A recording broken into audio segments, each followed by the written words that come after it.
Hello and Assalamualaikum everyone. I am Nur Shaukina binti Muhammad Sabri. Today I will present what I choose for the rubber product, which is rubber lining. I will show to you the formulation, processing method, and also the testing required for this rubber lining product. Okay, so now let's take a look at the rubber lining picture first. Okay, now let's take a look at rubber lining in the industry. And this is example of the rubber lining in industry. Rubber lining is basically a rubber sheet or membrane used for protection from corrosion in aggressive chemical environment.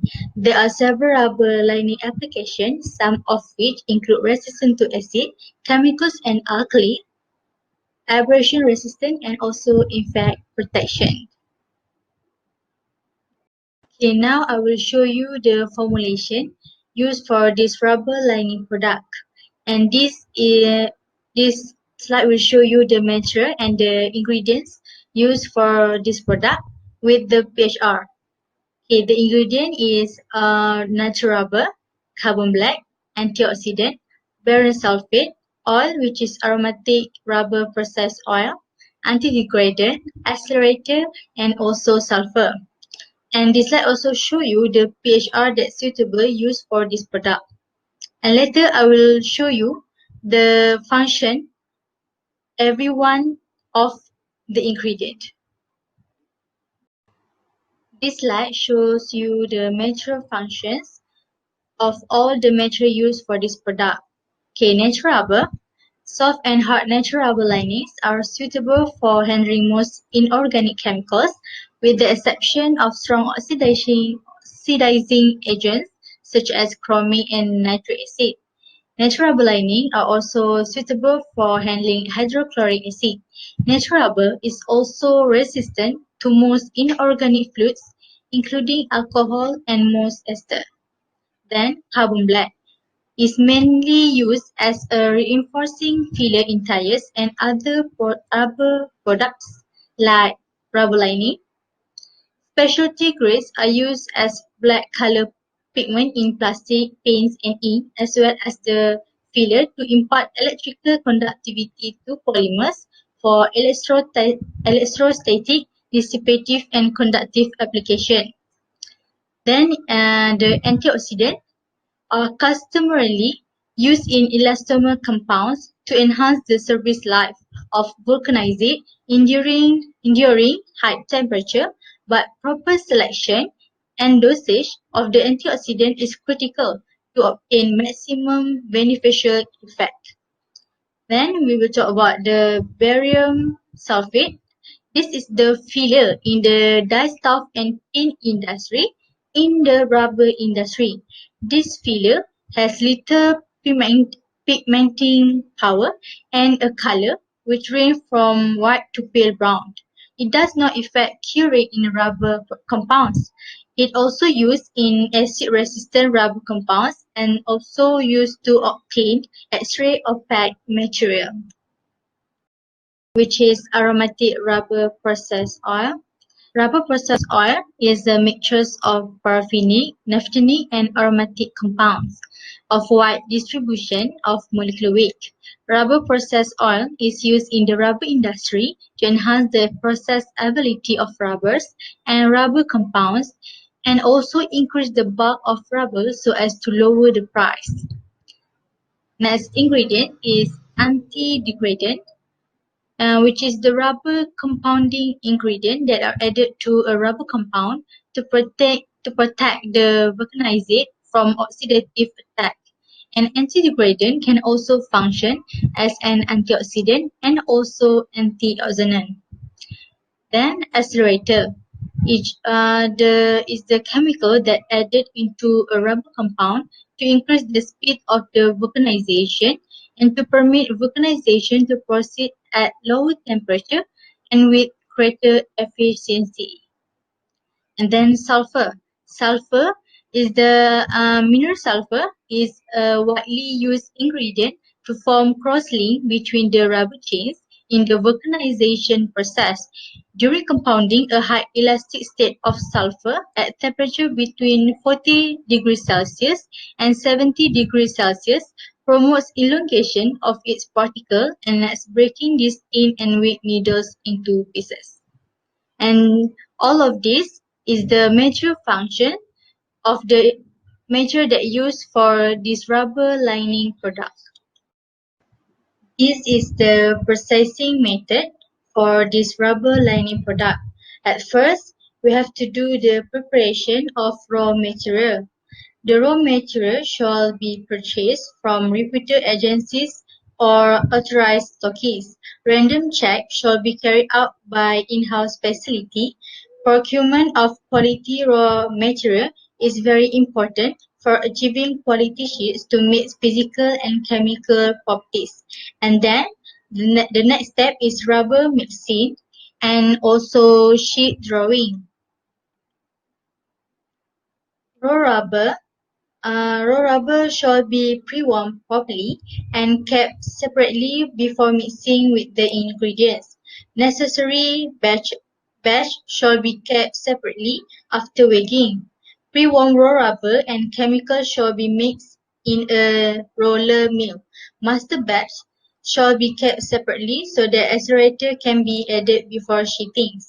After adding accelerator, all individual batches samples tested and physical and also chemical properties of final compound shall be drawn in sheet from a roller mill. Okay, the next step is production of lining material.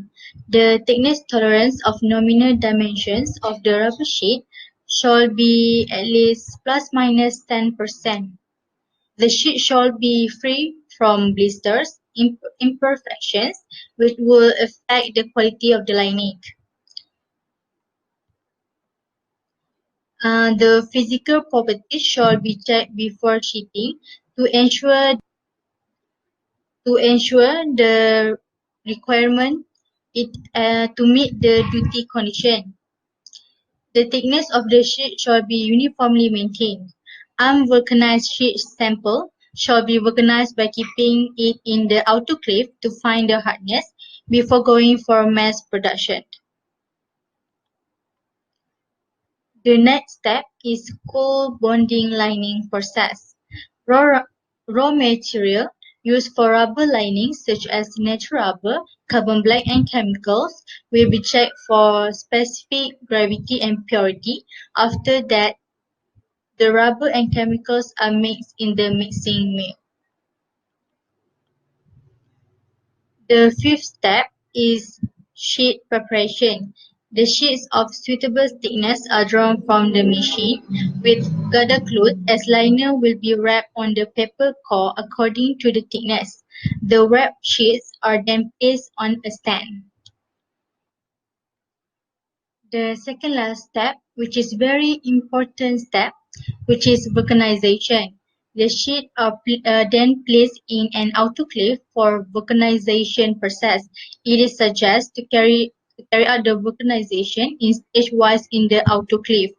Steam will be passed through steam hose and maintained to achieve a temperature of 100 degrees. The same temperature will be maintained till achieving the required hardness.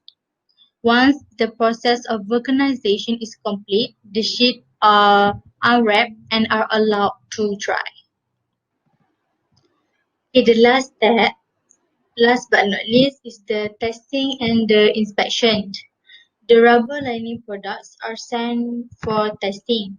This testing is done after the vulcanization so that they are free from faults. Any faults can cause failure of the equipment.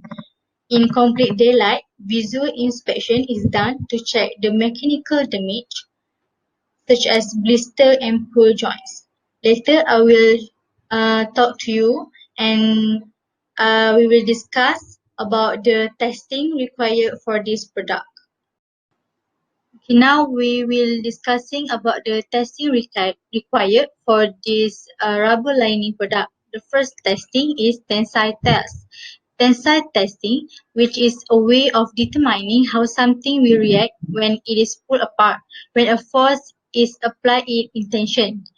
It is one of the simplest and most widely used mechanical tests by measuring the force required to elongate a specimen to breaking point. Material properties can be determined that will allow designer and quality managers to predict how material and product will behave in their intended application. And this test was performed on Universal Testing Machine (UTM). The dimension of the specimen is as per ASTM D638, having length of 165 mm, width of 19 mm, and thickness of 2.5 mm. The specimen is loaded between two manually adjustable grips of 25 tons computerized UTM. Test was repeated twice, and average value is taken to calculate the tensile strength of the prepared composites, and then the result is expressed in kg per cm squared. This rubber lining product, which is hardness test. For rubber lining, hardness test is essential requirement. Hardness is the measurement of elastic modulus for rubber. It is done by measuring the resistance of the rubber surface upon an indenter that force is applied onto it. The depth of the dent formed by the standard indenter on the sample surface determines the hardness of the sample. If the depth is in depth, so the rubber sample is soft or less hardness. And the last test is the acid bleed test, which also called acid absorption test. This acid absorption test is used to determine the amount of acid absorbed under specific conditions by rubber lining sheet. The rate of absorption depends on type of polymer, additive used, temperature and time of exposure, and then it also sheds light on the performance of rubber lining material in acid and water environment. Okay, so now I've done with all my presentation about rubber lining formulation, processing method, and also the testing required for this rubber lining product. I hope you enjoy all my presentation. Thank you for watching and Assalamualaikum.